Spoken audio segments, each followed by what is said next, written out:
Salut à tous, on se retrouve aujourd'hui pour parler du Paris Saint-Germain ce mercredi 12 mars et on commence bien évidemment avec la Ligue des Champions et le huitième de finale retour hier soir du côté de Anfield. Donc le Paris Saint-Germain s'est imposé 1-0, ça a été le même résultat que lors du match aller, donc en prolongation parce que ça allait en prolongation vu qu'il y avait le même résultat que le match aller. Pas de but, penalty et les tirs au but les gars ont été en faveur du Paris Saint-Germain qui s'est imposé 4-1 au tir au but face à Liverpool et du coup le Paris Saint-Germain a réalisé, c'était pas non plus l'impossible parce qu'on savait que le PSG pouvait le faire, mais le Paris Saint-Germain a réalisé quelque chose de très grand hier en éliminant l'équipe de Liverpool, considérée actuellement comme la meilleure équipe du monde en plus, sur un match retour en Angleterre. C'est exceptionnel, vraiment ce qui s'est passé hier. Et surtout le PSG, les gars, sur les deux matchs, il n'y a rien à dire. Le Paris Saint-Germain mérite totalement sa qualification. Il n'y a rien à dire. Sur le match aller, déjà, ça avait été un hold-up total des Anglais. Et sur le match retour hier, regardez, les statistiques, les gars, il n'y a pas eu une domination totale de Liverpool. Oui, ils ont très bien démarré les deux mi-temps, la première et la deuxième. Oui, ils ont eu quand même plus d'occasions que lors du match aller, mais le PSG aussi, les gars, regardez. Le XG, les stats en gros, 1,64 pour Liverpool, 2,56 pour le PSG. Donc plus ton XG est haut, plus tu as de chances de marquer. Donc pour Paris, et 1 de plus quand même que Liverpool. Concernant les tirs, 21 tirs pour le PSG, 8 tirs cadrés. Mais pas que lors du dernier match, il y a eu 27 tirs, 10 tirs cadrés. C'était quasiment les mêmes statistiques que sur le match aller. Bon là, il faut rajouter aussi les prolongations, vu qu'il y a eu des tirs en plus. Mais voilà, le PSG a eu plus de tirs cadrés, plus de possession, plus de XG sur le match retour et sur le match aller. Donc il n'y a rien à dire, Paris mérite totalement sa victoire. Et moi je suis tellement content bien sûr de cette qualification parce qu'on en parlait depuis jeudi dernier, depuis le lendemain bien sûr de la défaite. Tout le monde disait que c'était possible, ça avait été la même chose saison dernière, ça a été possible face au Barça, ça a été possible cette saison face à l'équipe de Liverpool. Et du coup direction les quarts de finale pour cette équipe parisienne. Et voilà, vraiment Paris maintenant fait peur, bien sûr, fait peur vraiment en Europe. Je pense que personne va affronter le Paris Saint-Germain cette saison Ligue des Champions. Et concernant le prochain adversaire, donc ça sera soit les Anglais de nouveau, donc une équipe anglaise, soit Aston Villa, soit Bruges. Bon, il y a de fortes chances que ce soit Aston Villa. Au match aller, ils ont gagné 3-1 en Belgique. Donc là, le match retour est ce soir. Voilà, donc s'il n'y a pas de miracle ce soir pour Bruges, ça sera un Aston Villa PSG. À noter, je crois que le match aller sera au Parc des Princes et le match retour sera en Angleterre. Donc pour moi, sur cette confrontation, peu importe l'adversaire, Bruges ou Aston Villa, le PSG pour moi sera favori. Après, voilà, ça reste du football, on sait que tout peut arriver. Mais voilà, c'est vrai que le PSG, on se dit vraiment qu'ils peuvent faire quelque chose cette saison en Champions League. Donc hier, on était le 11 mars et je vous avais dit que le 11 mars, donc il se passait des choses des fois un peu spéciales du côté de Paris. Donc hier, quand on était donc on était à 10 ans jour pour jour du comeback du PSG face à Chelsea. Il y a 5 ans, le 11 mars 2020, c'était le comeback face à Dortmund, défaite 2-1 au match aller, victoire 2-0 match retour, du coup qualification, le PSG avait atteint la finale lors de cette édition. Et là, le 11 mars 2025, tous les 5 ans, les gars, il y a quelque chose, il y a un comeback en gros de l'équipe parisienne qui élimine un grand, que ce soit Chelsea, que ce soit Dortmund, que ce soit Liverpool. Hier, le Paris Saint-Germain est devenu également le premier club de l'histoire à se qualifier après avoir perdu son match aller à domicile en phase d'élimination directe en Coupe d'Europe contre Liverpool. C'est jamais arrivé qu'une équipe, en gros, perde le match aller à domicile face à Liverpool et se qualifie. Voilà, toutes les équipes ont échoué face aux Reds.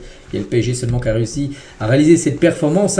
Un club français aussi ne s'était plus imposé contre une équipe anglaise à l'extérieur en Ligue des Champions depuis le PSG contre Manchester United. La dernière victoire française en LDC à l'extérieur, ça avait été Paris, le 2 décembre 2020, mettant fin à une série de 10 défaites en terre anglaise dans la compétition pour tous les clubs que Paris, même des autres équipes françaises qui sont allées jouer en Angleterre. C'est à chaque fois défaites, 10 défaites d'affilée, tout club confondu, et c'est Paris bien sûr qui casse cette malédiction. Le PSG a également quand même remporté ses 4 derniers matchs à l'extérieur en Ligue des Champions. Donc là, le match hier, le match contre Brest et les 2 derniers matchs, il y avait eu une victoire du côté de Stuttgart et une victoire, je crois, Salzbourg. Ça fait 4 victoires d'affilée à l'extérieur en Ligue des Champions.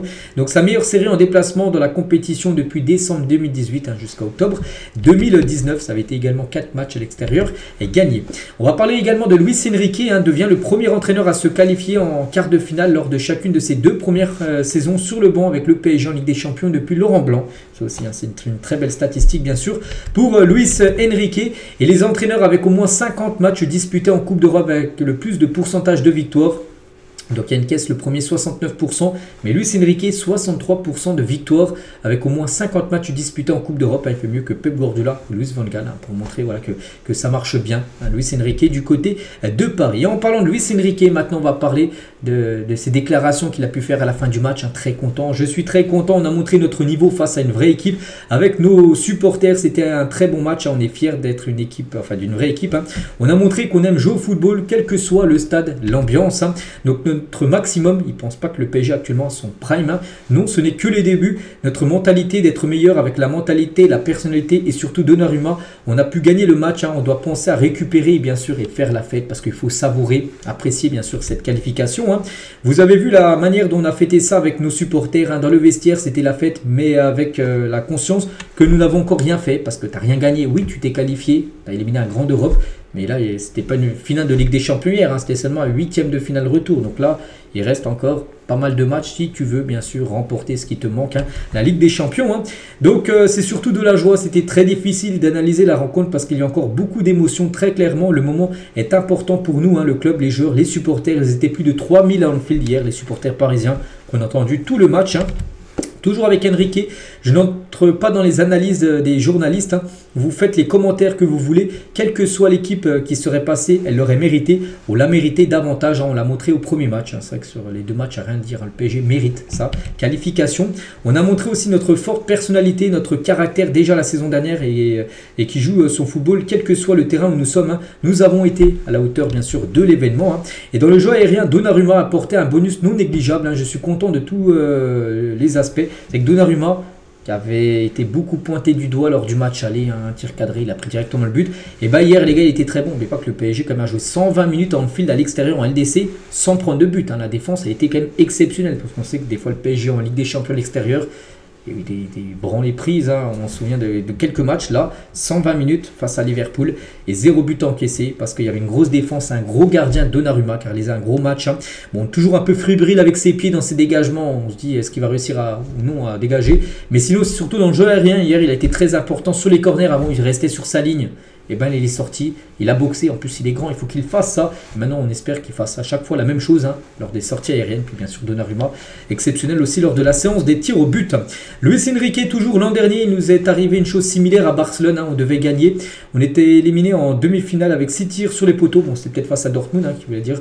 Donc bref, on aurait mérité d'aller en finale. Là on est en quart de finale, voilà. Toujours avec le coach, on est une équipe très stable à domicile comme à l'extérieur. Ce match va nous faire grandir et apporter une joie incommensurable bien sûr aux supporters parce que hier c'était la joie totale. En plus le match finit très tard vu qu'il y a les prolongations, les tirs au but. On est une équipe très stable à domicile comme à l'extérieur. Ce match va nous faire grandir et apporte c'est la même déclaration. J'ai aimé ce que j'ai vu même si on a été dominé parfois. C'est que la première mi-temps, tout début de match, là. Le début aussi de la deuxième mi-temps n'a pas été super bonne. Je crois qu'il n'y a même pas eu un tir. Sinon, première mi-temps, bon, on va dire plutôt correct. Et les prolongations aussi, les deux mi-temps de la prolongation ont été bonnes. C'est le PSG qui s'est créé les plus grosses occasions. Donc voilà, globalement, sur les 6 mi-temps, si on prend les 4 mi-temps, les 90 minutes de jeu et les 2 mi-temps des prolongations, je crois qu'il y en a peut-être une pour Liverpool, la deuxième mi-temps hier, sinon les 5 autres sont bien sûr pour Paris. Toutes les choses positives qui entourent l'équipe, tous les commentaires des adversaires ou des journalistes sont formidables et ça ne change rien pour nous. Notre intention bien sûr est d'aller loin. Et maintenant, là, le programme, maintenant on sait que ça sera soit Aston Villa ou Bruges. Il y a les étape par étape, puis après pourquoi pas accéder au demi. Puis après, voilà, quand au demi, bien sûr l'objectif c'est d'aller en finale. Ici c'est Désiré Doué, un garçon de 19 ans qui inscrit le dernier but au tir au but. Je me fie beaucoup plus aux sensations du gardien et des joueurs. Ce qui compte, c'est que l'énergie circule et ce qui devait arriver est arrivé hier tout simplement. Et Luis Enrique a eu peur que Gonzalo Ramos n'entre pas parce qu'il l'a fait rentrer en jeu juste avant la fin du match pour qu'il tire le penalty. Il a fallu calculer les changements ce soir en fonction de la fatigue et d'autres paramètres. C'était compliqué. Non, je n'ai pas eu peur en gros qu'il rentre. Et surtout, il a quand même c'est fou quand même ce qu'a réalisé Gonzalo Ramos. Il n'a pas touché un ballon du match, il touche le premier ballon du match sur une séance de tir au but. Beaucoup de pression il avait sur les épaules et il le met au fond. Donc parfait, bien sûr. Il a réussi son match en l'espace de 30 secondes tout simplement.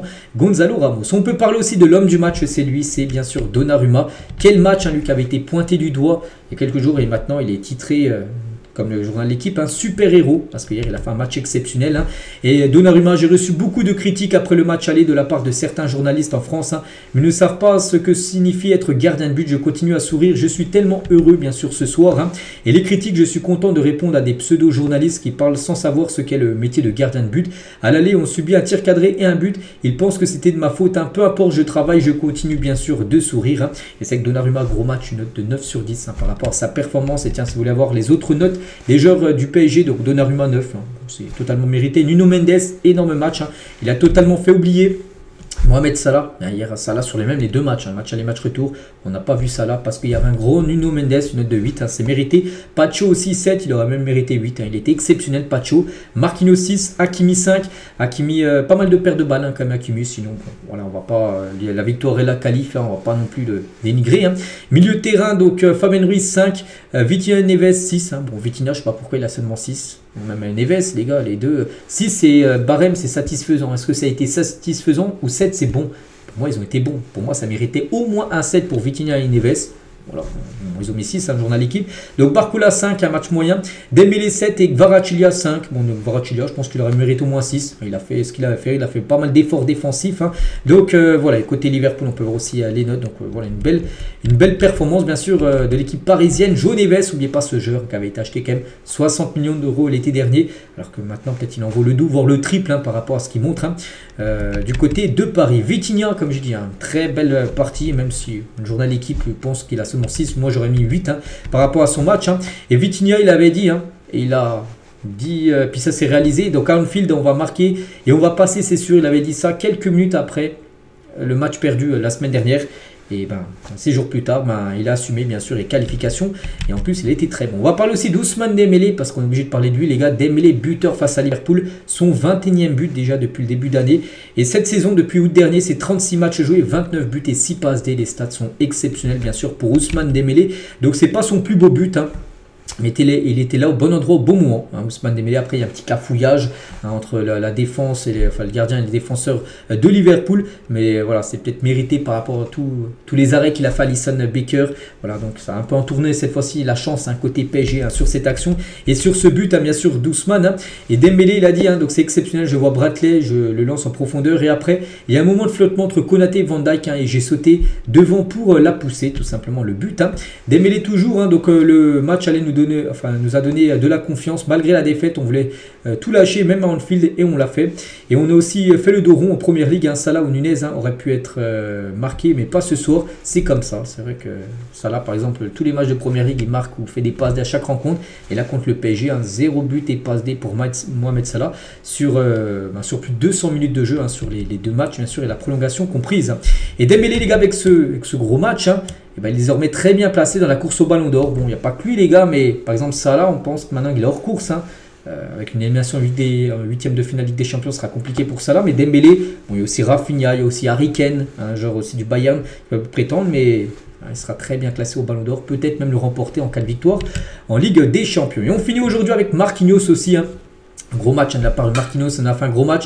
On a mérité, il n'y a pas photo. Hein. Juste le coup dur hein, voilà, pour lui et pour Paris, hein, c'est qu'il sera suspendu pour le quart de finale aller parce qu'il a pris un jaune. Et s'il prenait un jaune, il ne pourra pas jouer cette rencontre. Donc voilà les gars, tout ce qu'il y avait à dire. Je pense avoir été complet hein, sur ce match. Bon, voilà, c'est vraiment une magnifique victoire, magnifique qualification. Un peu de personnes y croyaient. N'oubliez pas qu'il y avait seulement 25% de chance hein, avant le match de se qualifier. Donc chose faite. Donc maintenant place au prochain match. Hein. Voilà, que le PSG va savourer. Ça sera en plus le match, le classique français contre Marseille un dimanche. On a le temps de reparler là. Jusqu'à dimanche, je vous laisse. Je vous souhaite une très bonne journée et à demain.